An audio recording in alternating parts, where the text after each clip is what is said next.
आज इस वीडियो के माध्यम से थर्ड सेमिस्टर द्वितीय भाषा हिंदी के पाठ्यक्रम में रखे गए कबीरदास के 10 दोहों की संदर्भ सहित व्याख्या की जाएगी। अब ये अगली स्लाइड में देखिए, यहाँ पर देखिए 5 दोहे आ गए हैं। अब उसमें सबसे पहला दोहा है, राम नाम के पटंतरे देवे को कुछ नाही, क्या लय गुर संतोषिए हंस रही मन माही। तो ये कबीरदास का पहला दोहा है पाठ्यक्रम के अनुसार। अब इस दोहे में गुरु की महिमा का वर्णन किया गया है। अब इस दोहे का अगर आप लोग संदर्भ लिखना चाहेंगे तो संदर्भ इस तरह लिखा जाएगा, यह दोहा कबीरदास के साखी भाग से लिया गया है। कबीरदास जी हिंदी के महान कवि थे। उन्होंने इस साखी में गुरु की महिमा का वर्णन किया है। इस तरह देखिए, आप संदर्भ के स्थान पर आप ऐसा लिखेंगे, क्योंकि हर जो भी आप व्याख्या करते हैं तो संदर्भ लिखना बहुत ज़रूरी होता है। तो ये 2-3 वाक्य आप संदर्भ के रूप में लिख सकते हैं, फिर आगे आप इसकी व्याख्या की जाएगी। अगर हो सके तो इस दोहे को हम गेय के रूप में भी पठन कर सकते हैं। मैं थोड़ा सा प्रयास करूंगा, वैसे कि मैं गायक तो हूँ नहीं, लेकिन थोड़ा सा प्रयत्न करूंगा। राम नाम के पटंतरे देवे को कछु नाही, क्या ले गुर संतोषिए हंस रही मन माही। कबीरा हंस रही मन माही। अब राम नाम के पटंतरे अर्थात राम नाम के समान, समतुल्य, सममोल। अब यहाँ पर देखिए, कबीर हमको ये कहने की कोशिश कर रहे हैं कि राम नाम के समान या उनके सममोल इस दुनिया में कुछ भी नहीं है। अर्थात ये राम नाम जो मिला है वह उनको अपने गुरुजी के कारण मिला है। इसीलिए वो बोलते हैं कि राम नाम के समान इस दुनिया में कुछ नहीं है, उससे बढ़कर कुछ नहीं है। अब वो कहना यह चाहते हैं कि गुरुजी ने राम नाम रूपी जो अनमोल रत्न कृपावश मुझ अज्ञानी को दान में दिया है, इस अनमोल रत्न के समान दक्षिणा देने के लिए मेरे पास कुछ नहीं है, क्योंकि गुरु ने ज्ञान रूपी ईश्वर रूपी जो दान मुझे निर्धन के पास बदले में चुकाने के लिए उतना मूल्यवान कुछ भी नहीं है। इतने अमूल्य ज्ञान के लिए मैं अपने गुरु का सदैव आभारी रहूँगा। अर्थात यहाँ पर देखिए गुरु की महिमा का वर्णन है। इसीलिए देखिए 3 लोगों के ऋण हम कभी ऋण नहीं हो सकते हैं, माता पिता और गुरु। इसीलिए मातृ देवो भवा, पितृ देवो भवा, गुरुर्देवो भवा। यानी ये देखिए सदियों से चली आ रही है कि ये 3 लोगों का ऋण हम कभी भी चुका नहीं सकते। और कबीरदास भी इस दोहे के माध्यम से यह बताना चाह रहे हैं कि गुरु ने जो मुझे ज्ञान दिया है, जो राम का नाम का जो मंत्र दिया है, वह मंत्र अनमोल है। अर्थात उस मंत्र के यानी गुरु दक्षिणा का रूप में मैं कुछ भी नहीं दे सकता। अर्थात राम नाम के पटेंतरे देवे को कुछ नहीं। अर्थात राम नाम के समान गुरु का जो मंत्र मुझे मिला है या ज्ञान मिला है, उस ज्ञान के बदले में दक्षिणा स्वरूप मैं कुछ भी दे नहीं सकता, क्योंकि मैं कुछ भी दूंगा तो शायद मुझे संतोष नहीं होगा। इसीलिए देखिए मेरी अभिलाषा, मेरा अरमान मेरे मन में ही रह जाएगा। क्या लय गुर संतोषिए हंस रही मन माही। अर्थात मेरे अरमान, मेरी अभिलाषा मेरे मन में ही रह जाएगी। अर्थात मैं गुरु के ऋण से उऋण नहीं हो सकता। उसी तरह माता पिता के ऋण से भी हम उऋण नहीं हो सकते हैं। हमारे जीवन में ये 3 लोग, माता पिता और गुरु, ये तीनों के साथ कभी भी बदतमीजी नहीं करनी चाहिए। ध्यान रखिए, मैं विद्यार्थियों को बोल रहा हूँ, इस बात पर बहुत ध्यान दीजिए। कभी अपने माता पिता का दिल मत दुखाइए, कभी अपने गुरु का दिल मत दुखाइए। खैर, ये हो गया पहला दोहा। अब मैं आगे बढ़ता हूँ, दोहा नंबर 2। अब इस दोहे में, अब पहले तो मैं दोहा पढ़ूंगा ताकि आप लोगों को समझ में आ जाए। आप लोग भी स्क्रीन पर देखिए, मैं दूसरा दोहा नंबर 2 पढ़ रहा हूँ। गुरु कुम्हार शीश कुंभ है, गड़ी गड़ी काढ़े खोट, अंतर हाथ सहार दे, बाहर बाहे चोट। अब यहाँ पे देखिए, बहुत ही गहरी बात यहाँ पर कही जा रही है। गुरु और शिष्य का जो नाता रहता है, उस नाते को लेकर कहा जा रहा है। अब यहाँ पर देखिए, गुरु कुम्हार, कुम्हार माने जो घड़े बनाता है, शीश कुंभ, कुंभ माने घड़ा। अब देखिए यहाँ पर गुरु को कुम्हार और शिष्य को घड़ा या कुंभ, या इस तरह उदाहरण दे करके, यानी संकेत से हमके बताना चाह रहे हैं कि दोनों का रिश्ता कैसा है। अब इसी रिश्ते को देखिए, इतनी गहराई से और इतनी अच्छी उन्होंने इस दोहे के माध्यम से हमें संदेश देने की कोशिश की है। तो थोड़ा सा मैं इसको गाने की भी कोशिश करूँगा। गुरु कुम्हार शीश कुंभ है, गड़ी गड़ी काढ़े खोर, अंतर हाथ सहार दे, बाहर बाहे चोट, कबीरा बाहर बाहे चोट। अब देखिए, गुरु ही शिष्य के चरित्र का निर्माण करता है। गुरु के अभाव में शिष्य एक माटी का अनगढ़ टुकड़ा ही होता है। ध्यान दीजिए, गुरु के अभाव में शिष्य एक माटी का अनगढ़ टुकड़ा ही होता है। जिसे गुरु एक घड़े का आकार देते हैं, उसके चरित्र का निर्माण करते हैं। जैसे कुम्हार घड़ा बनाते समय बाहर से तो चोट मारता है और अंदर से हल्के हाथ से उसे सहारा भी देता है कि कहीं कुंभ टूट ना जाए। देखिए, फिर से मैं इस बात को दोहराऊंगा कि कुम्हार घड़ा बनाते वक्त बाहर से तो चोट मारता है और अंदर से हल्के हाथ से उसे सहारा भी देता है, कहीं कुंभ टूट न जाए। इसी भांति, इसी प्रकार गुरु भी उसके यानी अपने शिष्य के अवगुणों को तो दूर करते हैं, लेकिन अवगुण तो दूर करते हैं, अवगुणों पर चोट करते हैं, लेकिन अंदर से उसे सहारा भी देते हैं, जिससे कहीं वह टूट न जाए। अर्थात गुरु डांटते भी है, ये थोड़ा सा देखिए छोटी सी चपत भी लगाते हैं, लेकिन अंदर से उनके दिल में देखिए, उनका दिल बहुत शुद्ध होता है। और कई बार तो देखिए, आजकल देखने में आता है, अगर एग्ज़ाम में कोई विद्यार्थी फेल हो जाता है या कहीं कुछ गलत काम हो जाता है, तो कभी कभी तो देखिए माता पिता के डांटने से पहले ही कुछ और कर जाता है, या कभी कभी देखिए माता पिता के डांटने से, गुरु के डांटने से भी कई लोग देखिए आत्महत्या भी कर लेते हैं।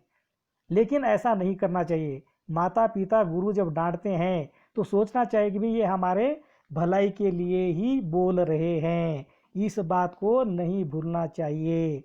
इसीलिए कबीरदास भी यही हमको सिखाते हैं कि गुरु अगर क्रोध में आ जाए, कुछ थोड़ा सा देखिए आपको कठोर शब्दों में कुछ बोल दें, तब भी देखिए आपको शीश नवा करके गुरु की बातों को मानना चाहिए, क्योंकि गुरु अपने शिष्य का कभी भी बुरा नहीं चाहता।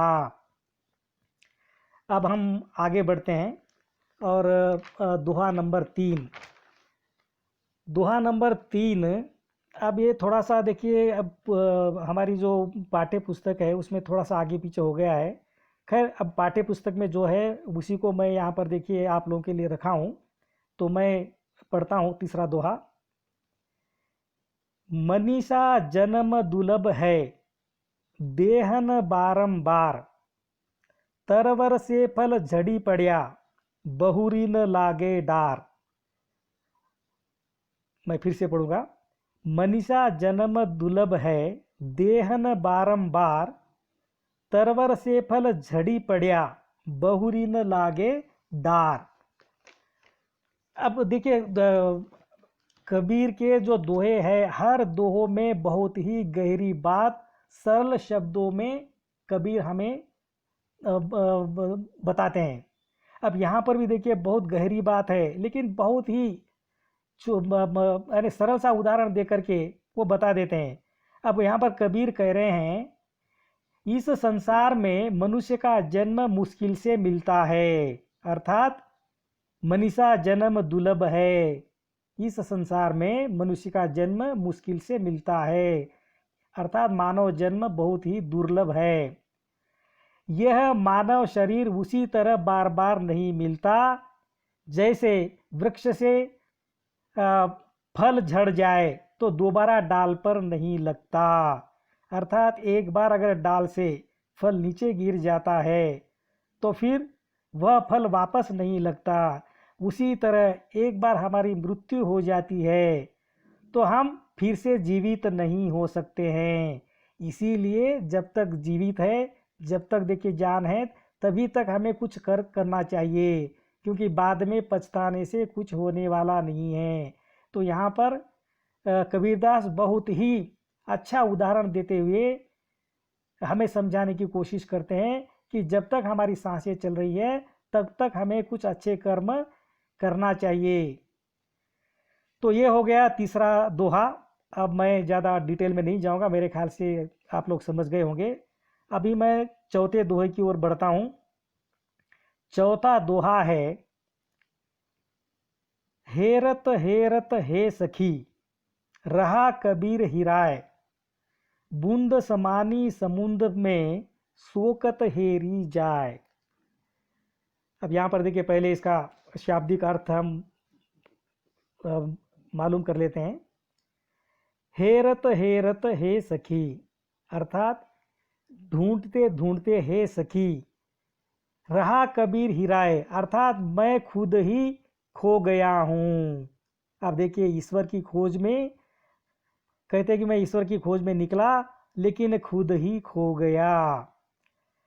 बूंद समानी समुद्र में, अर्थात समुद्र में जब बूंद मिल जाती है तो उस समुद्र को यानी उस बूंद को ढूंढना कठिन है।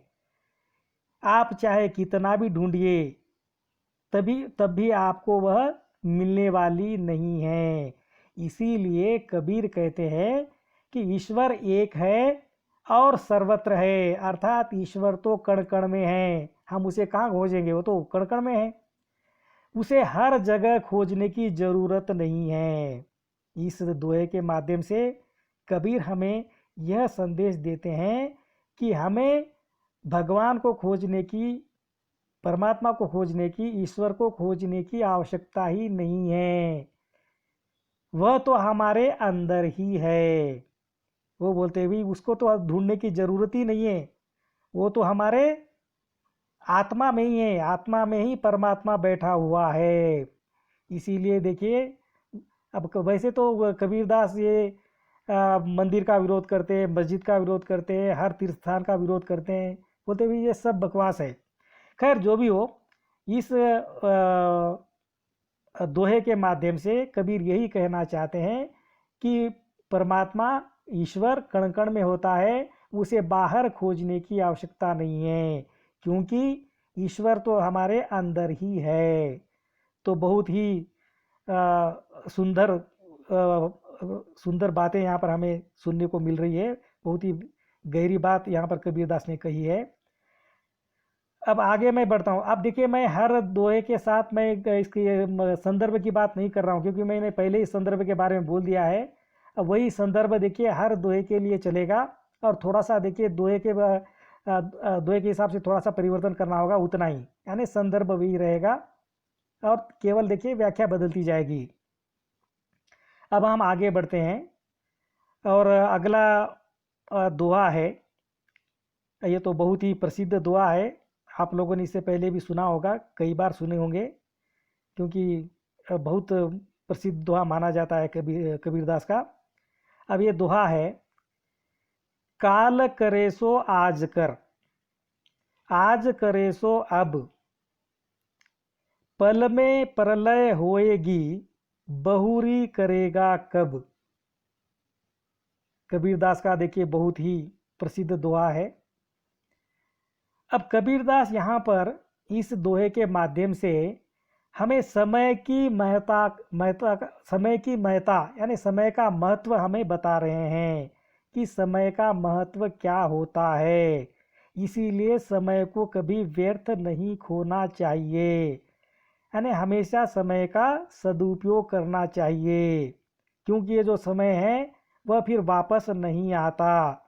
इसीलिए कबीर हमें बहुत ही सरलता से समझाने का प्रयत्न कर रहे हैं कि काल करे सो आज कर, आज करे सो अब। अर्थात जो कल करना है तो उसको भी आज ही करने का प्रयत्न करना चाहिए, क्योंकि पता नहीं कल क्या होगा, या कुछ पता नहीं क्या अड़चन आएगी, या कुछ भी हो सकता है। इसीलिए हमें हमारे काम को कभी भी आगे ढकलना नहीं चाहिए, क्योंकि आप ये देखो हमारी मानव की प्रवृत्ति होती है, चलो भाई ठीक है कल करेंगे परसों करेंगे, या विद्यार्थी भी ऐसे करते हैं, आज पढ़ेंगे कल पढ़ेंगे, भाई अभी तो एग्ज़ाम नहीं है, अभी तो एग्ज़ाम बहुत दूर है, जब एग्ज़ाम जब नज़दीक आएगी तब पढ़ेंगे। यानी इस तरह देखिए हमारा देखिए जो समय है वो बर्बाद होता चला जाता है। इसीलिए कबीरदास हमें समय का महत्व, समय की महत्ता को इस दोहे के माध्यम से उन्होंने बताने का प्रयास किया है। अर्थात कबीरदास का कहना है कि समय की महत्ता, कबीरदास का कहना है कि जो कल करना है उसे आज करो, और जो आज करना है उसे अभी करो। कुछ ही समय में जीवन खत्म हो जाएगा, फिर तुम क्या कर पाओगे। अर्थात पल में प्रलय होएगी, अर्थात कुछ भी हो जाए, कुछ भी हो सकता है, कुछ भी विनाश हो सकता है, या हमारा जीवन भी खत्म हो सकता है। इसीलिए वो बोलते कि तुम बाद में कब कर सकोगे। अर्थात एक बार हमारी मृत्यु हो जाती है तो बाद में हम कुछ नहीं कर सकते हैं।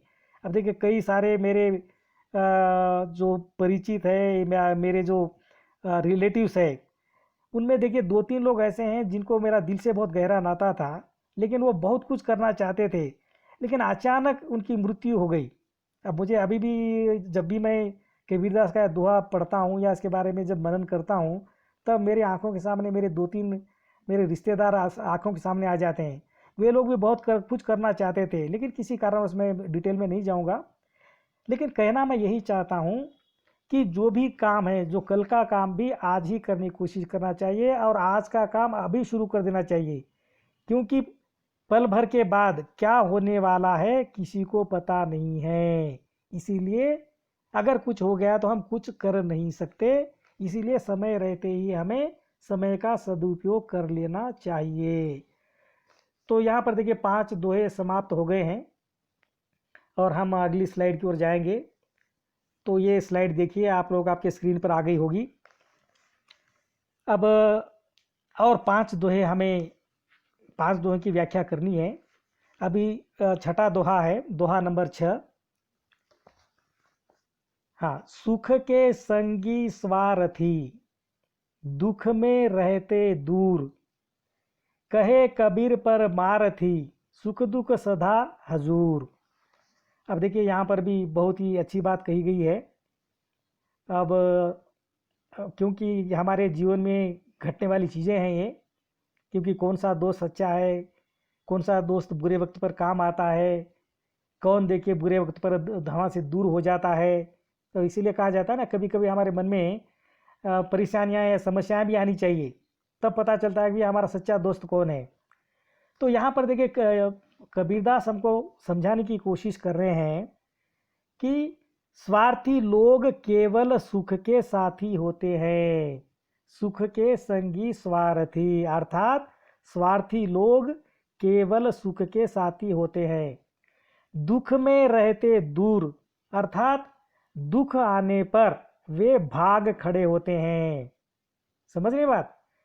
जब भी हम दुख में पड़ जाते हैं तो जो स्वार्थी प्रवृत्ति के मित्र होते हैं वह दूर भाग खड़े होते हैं, अर्थात दूर भाग जाते हैं, हमें समस्याओं में हमें अकेला छोड़ करके दूर भाग जाते हैं। इसीलिए कबीर कहते हैं कि जो सच्चे परमार्थी होते हैं, जो सच्चे परमार्थी होते हैं वे दुख हो या सुख सदा सदा आपके साथ होते हैं। कहे कबीर परमारथी सुख दुख सदा हजूर। अर्थात जो देखिए परमार्थी होते हैं, जो सज्जन होते हैं, वे लोग हमेशा दुख हो या सुख हो हमारा साथ कभी नहीं छोड़ते हैं। इसीलिए देखिए यानी बुरे दोस्तों की जो पहचान होती है समस्याओं के समय, कठिनाई के समय ही होती है। ऐसे में पता चल जाता है कि कौन हमारा हितैषी है, कौन हमारा अहितैषी है। तो कबीर कबीर ने इस दोहे के माध्यम से बहुत ही सरल तरीके से स्वार्थी मित्रों के बारे में हमें सचेत करते हैं कि हमें स्वार्थी मित्रों से दूर रहना चाहिए, क्योंकि स्वार्थी लोग केवल सुख के ही साथी होते हैं। और एक देखिए वो दिलीप कुमार का एक पुराना गाना है, मुझे गाना तो पूरा याद नहीं है, लेकिन कुछ बोल मुझे याद है वो दिलीप कुमार के गाने का।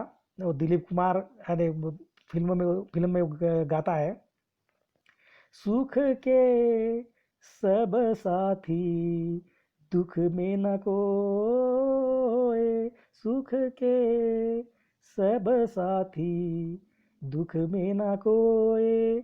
अब ये भी देखिए जो गाना है हमारे कबीरदास के दोहे से थोड़ा सा मिलता जुलता गाना है। खैर अभी आप लोग समझ गए होंगे कि स्वार्थी मित्रों से दूर रहना चाहिए, क्योंकि स्वार्थी मित्र जैसे हम पर समस्या आती है वो दूर भाग खड़े हो जाते हैं। अब हम आगे बढ़ते हैं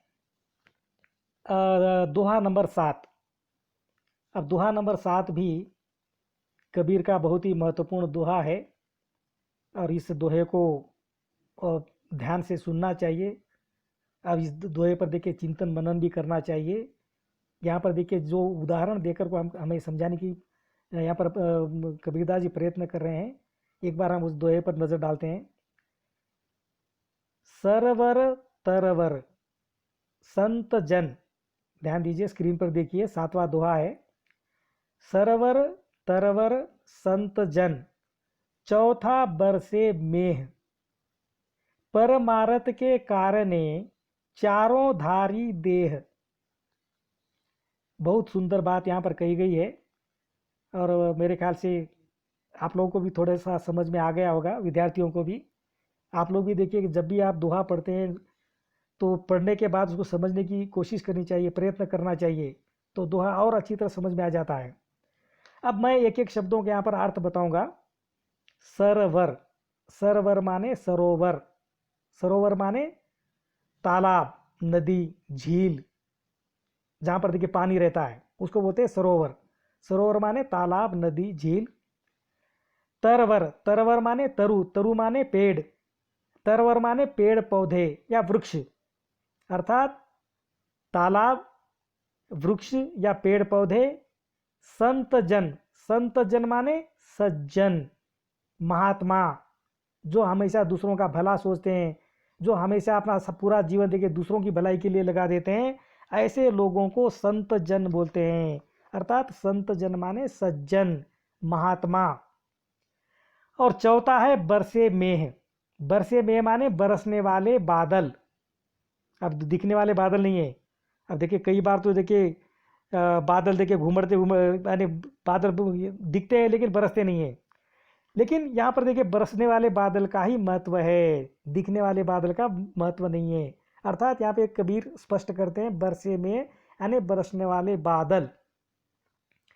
परमार्थ के कारणे यानी परमार्थ के लिए, केवल परोपकार के लिए, केवल दूसरों की भलाई करने के लिए, भलाई करने के कारण चारों धारी देह, चारों अपना शरीर धारण करते हैं।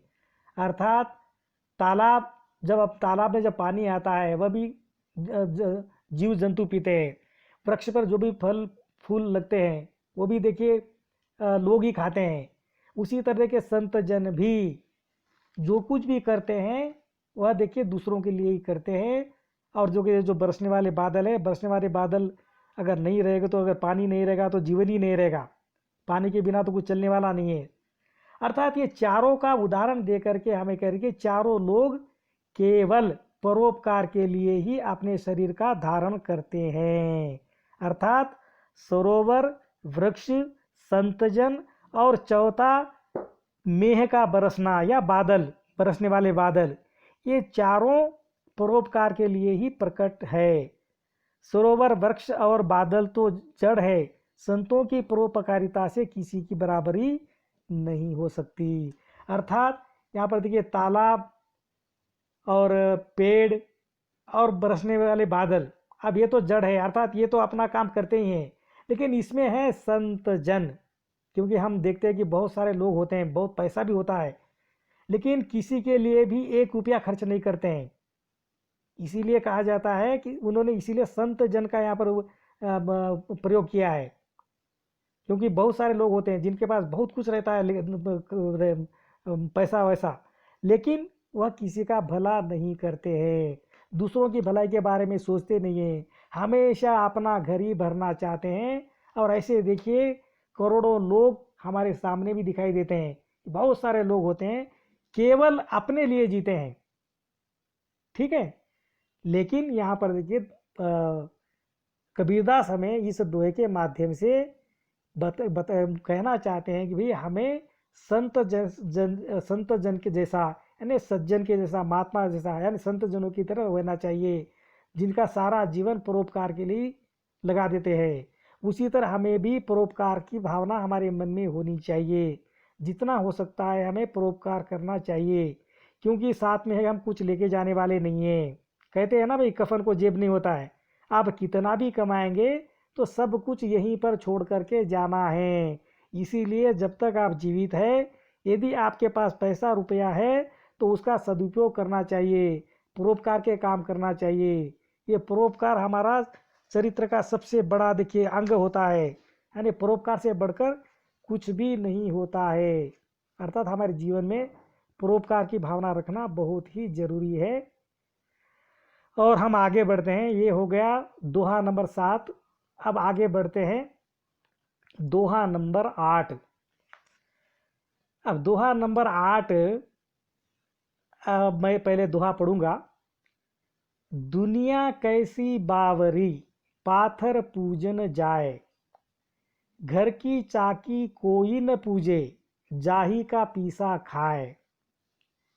अब देखिए, अब जैसे इस दोहे को मैं पढ़ रहा हूँ, चाकी शब्द सुनते ही मैं मेरे बचपन में चला गया हूँ। और यहाँ पर देखिए कबीरदास का भी कितना निरीक्षण इतना सूक्ष्म है कि चलती हुई चक्की को देखकर जिंदगी का अर्थ समझाने की कोशिश की है। देखिए कितनी बड़ी बात है। देखिए चलती चाकी को देख करके कबीरदास हमें जिंदगी का अर्थ समझाने का प्रयत्न करते हैं। अब देखिए चाकी, अभी मेरे ख्याल से आप लोग नहीं जानते होंगे चाकी के बारे में, लेकिन हमारे ज़माने में चाकी थी।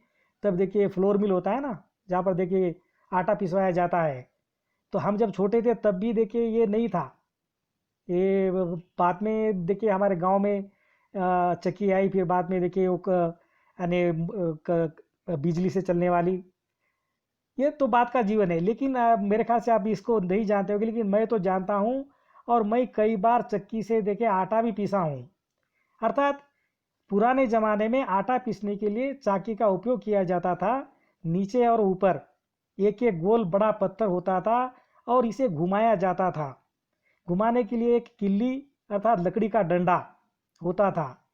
इन दोनों पत्थरों के बीच अनाज पीसा जाता था और उसका आटा बनता था। ये मैंने खुद इसको प्रयत्न किया है, लेकिन जब मैं छोटा था तब देखिए वो जो चाकी है या चक्की है, अब उसको घुमाना उतना आसान नहीं होता है, क्योंकि जो पत्थर थोड़ा जो वजनी होते हैं और उनको ताकत लगती है घुमाने के लिए। तो मैं क्या करता था, मुझे अच्छा लगता था जब वो चक्की चलाते समय देखिए हमारी जो घर की महिलाएं थी वो गीत गाते हुए चक्की चलाती थी, और उनके गीत भी अच्छे लगते थे। और चक्की का जो कीली है, जो लकड़ी का डंडा होता है, वो बार बार ढीला हो जाता है। तो मैं मेरे हाथ में छोटा सा पत्थर लेकर के बाजू में बैठ जाता था। जब भी देखिए वो कीली ढीली हो जाती थी, मैं उस कीली को देखिए पत्थर से देखिए टाइट कर देता था। तो मुझे बड़ा आनंद होता था। खैर ये मेरी बचपन की बात है, लेकिन कबीर देखिए इस छोटी सी बात को लेकर भी जिंदगी का अर्थ हमें समझाने लग जाते हैं। खैर मैं दोहे पर आऊँगा। हाँ, तो यहाँ पर दोहा है 8वां। दुनिया कैसी बावरी, अर्थात ये दुनिया कितनी मूर्ख है या पागल है, दुनिया कैसी बावरी, अर्थात ये दुनिया कितनी पागल है, मूर्ख है, जो पत्थर को पूजती है, पाथर पूजन जाए, अर्थात पत्थर को पूजने के लिए जाते हैं। खैर ऐसा बोलने से देखिए कुछ लोगों को ठेस भी लगती है कि भाई इस तरह का कठोर शब्दों का प्रयोग नहीं करना चाहिए, लेकिन कबीर तो कबीर थे, वो किसी का सुनने वाले नहीं थे। इसीलिए मैं जब परिचय में मैं कहा था कि भाई कबीर वाणी के डिक्टेटर थे, अर्थात जैसा उसके मन में आता था, जो शब्द उनके मन में आते थे वही बोल देते थे। अब चाहे उसका कुछ भी अर्थ निकले, चाहे उसका कैसा भी प्रभाव हो। तो इससे पहले उनका एक बहुत ही प्रसिद्ध दोहा भी है कि पाहन पूजे हरि मिले तो मैं पूजू पहाड़, ताते है चाकी बली पीस पीस खाए पीस खाए संसार। खैर इस तरह के देखिए चक्की को लेकर के देखिए बहुत सारे दोहे हमको पढ़ने को मिलते हैं कबीर के। एक और भी प्रसिद्ध दुआ है, चलती चाकी देख कर दिया कबीरा रोए, दो पाटन के बीच में साबुत बचा न कोय। अब ये भी देखिए बहुत ही प्रसिद्ध दोहा है। तो चक्की को लेकर कबीरदास तीन चार दोहे तो मुझे पता है कि वो चक्की को दे लेकर लिखा है। खैर यही महान लोगों की बात होती है, हर चीज़ को देख कर के उनके मन में देखिए एक बात आ जाती है और उस बात को देख के वह वाणी के माध्यम से उसको प्रकट कर देते हैं। जो भी उनके मन में जो भी शंकाएं आती है, जो भी बात आती है, जैसे चक्की को देखा, एक बात मन में आई, फिर उसी पर देखिए उन्होंने एक मैंने एक दोहा बना दिया। इसीलिए देखिए कभी कभी हम लोग कबीर के बारे में जब पढ़ते हैं तो ये भी हमको पढ़ने को मिलता है, मैं कहता आँखी न देखी, तू कहता कागज की लेखी। अर्थात ये जो कबीर द्वारा जो ये वाक्य बोले गए हैं, इस दोहे में बिल्कुल पक्का देखिए बैठ जाता है। क्योंकि देखिए यहाँ पर कबीर चक्की को देखते हैं और चक्की को देखकर ही हमें जिंदगी का अर्थ समझाने लगते हैं। हाँ, अब ये अगला दोहा है, नहीं फिर भी देखिए थोड़ा सा मोबाइल का रिंग हुआ था, मैं माफ़ी चाहता हूँ। खैर तो अभी मैं इस दोहे को पूरा कर देता हूँ। दुनिया कैसी बावरी पाथर पूजन जाए, घर की चाकी कोई न पूजे जाही का पीसा खाए। अर्थात दुनिया कितनी पागल है, जो देखिए पत्थर पूजने के लिए जाती है, लेकिन घर में जो चक्की है जो हमें आटा पीस करके देती है उसको देखिए कोई नहीं पूजता। अर्थात हमें अपने पास जो चीज़ें होती है उसको महत्व देना चाहिए। अब अगला दोहा है और नौवा दोहा है। नौवा दोहा, अब मैं पहले दोहे को पढ़ देता हूँ ताकि समझाने में आसानी होगी और आप लोगों को समझने में भी आसानी होगी।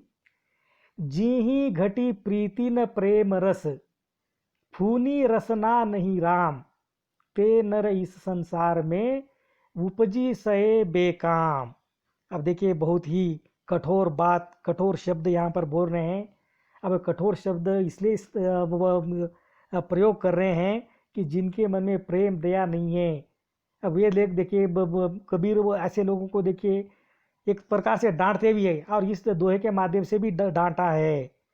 कबीर का कहना है, जी ही घटी, जी ही माने जिनके, घटी माने शरीर या मन या हृदय, प्रीति न प्रेम, अगर उसमें प्रीति नहीं है, और प्रेम न प्रेम रस, और प्रेम रस नहीं है। अर्थात कबीरदास जी कहते हैं कि जिनके हृदय में न प्रेम है न प्रेम का आस्वाद, समझे, प्रीति न प्रेम रस यानी प्रेम का आस्वाद नहीं, आस्वाद, और जिनकी जीवा पर राम नाम भी नहीं है, वे इस संसार में व्यर्थ पैदा होकर नष्ट हो जाते हैं।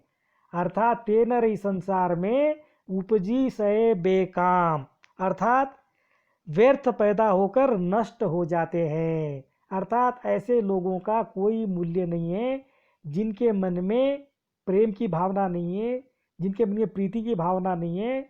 ऐसे लोग जन्म लेकर भी बेकार है, अर्थात व्यर्थ पैदा होकर नष्ट हो जाते हैं।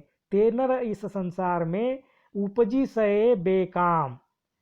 अब यहाँ पर देखिए अंतिम दोहा है, 10वां दोहा। ये देखिए हमारे पाठ्यक्रम का यानी कबीरदास का अंतिम दोहा है।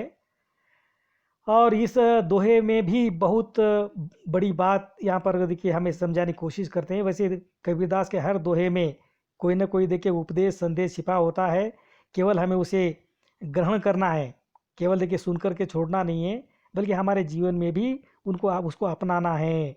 अब यहाँ पर भी देखिए 10वां दोहा है, सीलवंत सबसो बड़ा सब रत्नों की खान। फिर से पढ़ता हूँ, सीलवंत सबसो बड़ा सब रत्नों की खान, तीन लोक की संपदा रही सील में आन। आप देखिए बहुत बड़ी बात यहाँ पर कह रहे हैं। सीलवंत, सीलवंत का मतलब है चरित्रवान या विनम्र। जो चरित्रवान होता है, जो विनम्र होता है, ये जो चरित्रता है या फिर विनम्रता है, ये देखिए सबसे बड़ा गुण है। अर्थात सीलवंत सबसो बड़ा, अर्थात चरित्र कहिए या विनम्रता कहिए, यह सबसे बड़ा गुण है। सब रत्नों की खान, यह सब गुणों की खान है। सब रत्नों की खान माने सब गुणों की खान है सीलवंत, अर्थात विनम्रता या फिर देखिए चरित्रता, ये देखिए सबसे बड़ा गुण होता है और सब गुणों की खान है। अगर आपके पास केवल देखिए सीलवंत यानी विनम्रता है तो सारे गुण अपने आप आपके पास आ जाएंगे। देखिए कई लोग हम दुनिया में देखते हैं जिनके पास विनम्रता नहीं रहती है, चाहे वो कितना भी बड़ा आदमी हो, कितना भी बुद्धिमान क्यों न हो, लोग उनको देखे सम्मान नहीं कर देते हैं, क्योंकि सम्मान उन्हीं को देते हैं जो विनम्र होता है, जिनका चरित्र अच्छा होता है। तो चरित्र ये हमारे लिए सबसे बड़ी बात है, चरित्र और विनम्रता। तीन लोक की संपदा। अब देखिए तीन लोक माने सारा जहां। जैसे देखिए यह लोक, परलोक और तीसरा लोक कहते हैं ना। हाँ, तो इस तरह देखिए तीन लोक यानी सारे जहां की दौलत होने के बाद भी सम्मान विनम्रता से ही मिलती है। मान लीजिए आपके पास तीन लोकों की संपदा रहने पर भी आपको देखिए जो असली मान होता है वह आपके सील के कारण, आपकी विनम्रता के कारण ही आपको मिलती है। आपके पास पैसा है या आप देखिए बहुत बलवान है, खूबसूरत है, अब इनसे देखिए किसी को सम्मान नहीं मिलता। सम्मान उसी को मिलता है जो विनम्र होता है, जो चरित्रवान होता है, यानी चरित्रवान को ही सम्मान मिलता है और चरित्रवान को ही सम्मान मिलता है। इसीलिए हमें हमारे चरित्र को या हमारी जो विनम्रता है उसको बढ़ाना चाहिए, हमारे चरित्र को शुद्ध रखना चाहिए। अगर हम हमारे चरित्र पर ज़्यादा ध्यान देते हैं, हमारा चरित्र अच्छा होता है, तो सब लोग हमारा सम्मान करेंगे। अगर हमारा चरित्र ही खराब रहेगा तो कोई हमारा सम्मान नहीं करेगा। और इस तरह देखिए कबीरदास के 10 दोहों की व्याख्या मैं यहाँ पर किया हूँ। और यदि आपको अगर इसको कहते हैं आप रिवाइंड करके भी आप किसी दोहे के बारे में फिर से आप उसको सुन सकते हैं और अच्छी तरह समझने का प्रयत्न कर सकते हैं। इस तरह देखिए 10 दोहे यहाँ पर समाप्त हो गए हैं। धन्यवाद।